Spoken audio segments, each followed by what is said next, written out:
Well, there's no doubting the entrepreneurial flair of some people. There's a company called Bounce Walking Tours, and they've created a walking tour based around Channel 9's third series of Underbelly, The Golden Mile, which uncovers the murky underworld of King's Cross. Rebecca Giglia is the owner of the walking tours, and I'm pleased to say she's on the line. Hi, Rebecca. Hi there. What prompted you to come up with a walk of this nature? We've been doing a walking tour of King's Cross for a few years now. Right. And when we heard about the new TV show starting, we thought we were just the people, really. And I think it's going to generate a renewed interest in King's Cross. And it's going to be exciting for us to be able to show people what the cross is like today, compared with what we all think it has been like over the years, and its reputation, and where the cross might be heading as well. Well, based on its reputation and what you know and have heard from years and years ago, what would you say is the biggest difference compared with today? From years and years ago? Well, I guess there's so many more people living in the cross these days. I mean, even since the Olympics, we've seen thousands of apartments open up in the area. So has it been gentrified almost to a degree, do you think? It's an ongoing discussion, yeah. There's different points of view. One is that there's a push for gentrification, especially from people who don't like late night noise or trouble outside their window. Others say, well, that adds to the character, and the cross has always been like that. And then there's another argument for the gentrification story, which is perhaps there's just as many artists and bohemians and independent-minded people in King's Cross as they always were, but they're not as outspoken and visible as they used to be. Instead of out on the street painting, they're in their apartments using their Mac software and their graphic design software to be artistic. So the way we do things is changing as well. Well, things have changed, obviously. Some of those famous or infamous venues that were there years and years, no more. I mean, certainly Breakfast at Sweethearts, that classic song from Cold Chisel, that cafe cum nightclub was there years and years ago. These days, I think it's basically where the McDonald's is in King's Cross. So much has changed, and we love taking people around because we get asked lots of questions on where was the Texas Tavern, what's happened to the Rex. Yeah, it's really nice to be able to sort of do a nostalgic walk through the area as well, and for everybody to almost give us their impressions of what they remember of the cross. Well, that's right, even a little bit further along the way. I mean, somewhere like the Seabull Townhouse, which years and years ago was the place to stay for all of the big names that would visit Australia. These days, of course, the Seabull Townhouse no longer exists under that name. No, that's right. The old top of the town, no longer there. That's right, yeah. Lots of tales about the Chevron, and the bar that was there as well was really quite famous. So yeah, it's definitely. But I mean, today's people who are heading out in the cross, and there's a lot of them.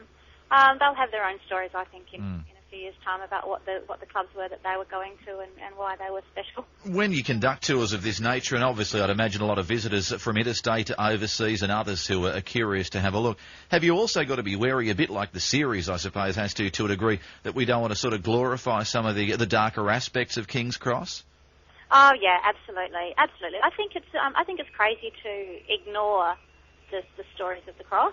I think we should embrace them, and you can walk down the cross and everybody's coexisting and living together and finding a way.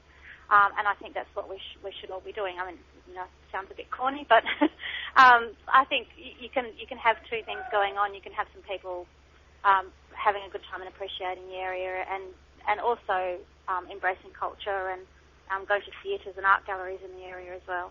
With the Golden Mile walking tour that you've put together, incorporating what you've already done in the past with King's Cross, given the series hasn't gone to air yet, how have you been able to incorporate aspects of it? Is it based on what you know of the underworld, the crime that's been associated with the area, or how have you been able to pinpoint some of those things that will no doubt feature in the third series of Underbelly? I guess it's kind of been good for us in that the topic is so topical. And there have been lots of stories in the paper about the characters in the upcoming series. There's also a book about the series, from which I believe a lot of the series will be based. So there's a lot of information we've been able to glean about that. But the tour is inspired by Underbelly, but we also tell a lot of true crime stories that we've heard about over the years in King's Cross as well. And so, generally speaking, how long does the walk take now, given that you've incorporated elements of this Golden Mile series? What sort of time frame are we talking about? An hour and a half is the walk. Right. And so, yeah, we offer it in the evening so people can finish their working day and then perhaps stay on in King's Cross Potts Point and have something to eat, one of the great restaurants around.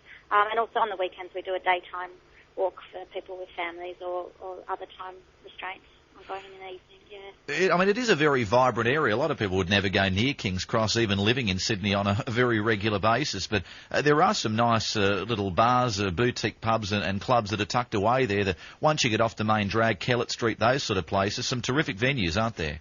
Oh, spot on, yeah. It's a gorgeous place. And, the time of night when the sun's just starting to set and there's a bit of vibrancy in the air and the clubs are just all turning their lights on, and there's some beautiful restaurants around, and it's a lovely place to walk around and just enjoy the atmosphere. So if people want some more information about the Golden Mile Walking Tour or any of the others you do with Bounce Walking Tours, what's the best way to go? They can phone us. Right. Our numbers, we've got a 1300 number, which is 1300 665 365. Yep. Or they can also email us or book online, and our website is bouncewalkingtours.com.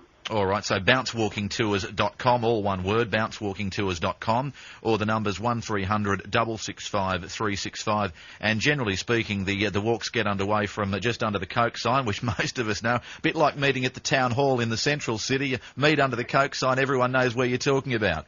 That's right, and you know you're in King's Cross when you start. Yeah, that's right.